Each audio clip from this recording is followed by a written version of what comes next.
एक समय की बात है। समुद्र किनारे बसे एक छोटे से गांव में एक गरीब लकड़हारा रहता था। उसका एक 18 साल का बेटा था, जिसे वह बहुत प्यार करता था। वह रोज अकेला समुद्र के किनारे बैठने चला जाता था। एक दिन जब वह तट पर बैठा था, तो उसे रेत में दबा एक विशाल जहाज का मलबा दिखाई दिया। वह उत्सुकता से उसके पास गया और अचानक उसने देखा कि अंदर से एक जोड़ी टांगे बाहर निकली हुई हैं। उसे लगा कोई फंसा हुआ है।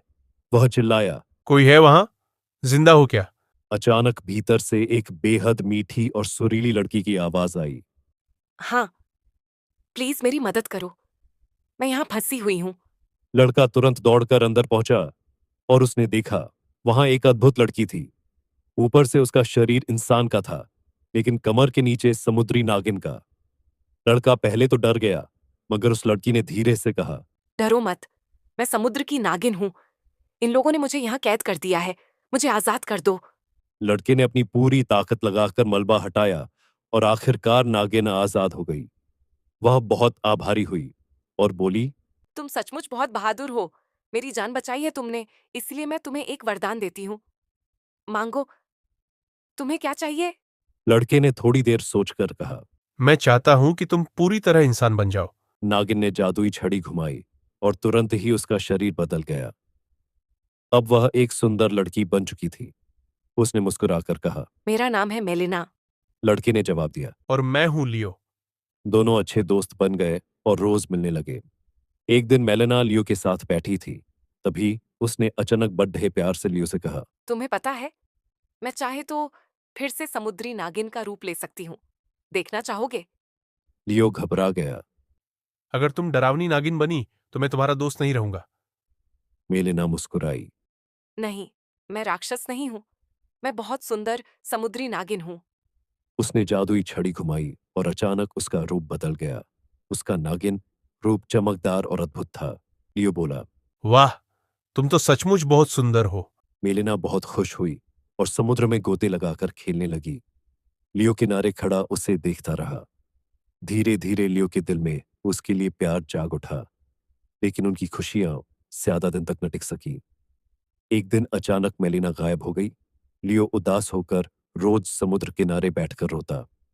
तभी एक दिन एक सफेद कबूतर उसके कंधे पर आकर बोला। क्यों रो रहे हो लियो? लियो बोला। मेरी दोस्त मेलिना गायब हो गई है। पता नहीं कहाँ चली गई। कबूतर ने कहा, वह जादूगरों के द्वीप पर कैद है। अगर तुम सचमुच उसे वापस लाना चाहते हो तो वहां जाकर बचाओ। लियो तुरंत नाव लेकर उस द्वीप की ओर निकल पड़ा। वहां पहुंचकर उसने देखा एक विशाल किला जो काले जादू से बना था। अंदर जाकर उसने देखा मेलिना एक लोहे के पिंजरे में कैद थी। आसपास कई जादूगर पहरा दे रहे थे। लियो ने साहस जुटाकर उनसे लड़ाई की और पिंजरे की जंजीरें तोड़ दी। मेलिना आजाद होते ही खुशी से लियो से लिपट गई। तुम मुझे बचाने आ गए। मैं बहुत खुश हूँ।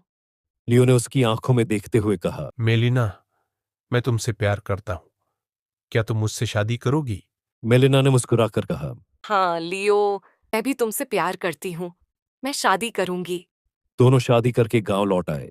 मेलिना अब पूरी तरह इंसानी रूप में उसके साथ रहती थी। रातें उनके लिए सबसे खास होती।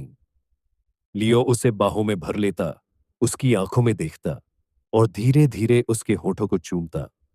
मेलिना भी उसकी बाहों में सिमट जाती और अपनी लंबी लचीली कमर से लियो को ऐसे लपेटती जैसे कोई नाग अपने प्रिय को सुरक्षा दे रहा हो। उनका प्यार अब सिर्फ दिलों तक नहीं रहा था, बल्कि तन मन में भी बहने लगा था। धीरे धीरे दोनों ने वैसा ही किया जैसा हर लड़का लड़की करते हैं, एक दूसरे को छूना, चूमना, पास आना और आखिरकार शारीरिक रूप से एक होना। पहली बार मेलिना के लिए यह अनुभव नया था, लेकिन लियो ने प्यार और धैर्य से उसे समझाया, उसकी हर घबराहट दूर की। रात दर रात उनका रिश्ता और गहराता गया। कुछ महीनों बाद जब मेलिना ने लियो को बताया कि वह मां बनने वाली है, तो उसकी खुशी का ठिकाना न रहा।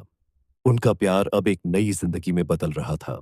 यही वजह थी कि बाद में उनके दो प्यारे बच्चे हुए, एक बेटा और एक बेटी। गांव के लोग अक्सर कहते थे, ये सिर्फ शादी से नहीं हुआ, ये लियो और मेलिना के सच्चे प्यार और उनके मिलन की ताकत है।